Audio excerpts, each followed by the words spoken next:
মাও কোটে মাও।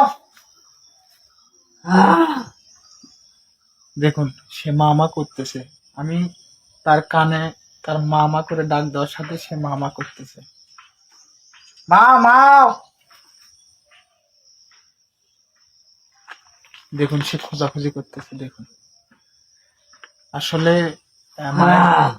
মায়ের প্রতি সন্তানের এটাই ভালোবাসা। মাও নাই। আসলে সে কানে শোনে না, চোখে দেখে না, সে অনুভব করে যে তার মা দুনিয়াতে নেই, সে বোঝে যে তার মা দুনিয়াতে নেই। এই যে দেখুন সে মামা করতেছে, খোঁজাখুঁজি করতেছে। দেখুন তো সবাই দোয়া করবেন আমরা যেন তাকে ভালোভাবে সেবা যত্ন করতে পারি। দেখুন আবার সে মামা করতেছে, দোয়া করবেন আমরা যেন তাকে ভালোভাবে সেবা যত্ন করতে পারি। আল্লাহ হাফেজ।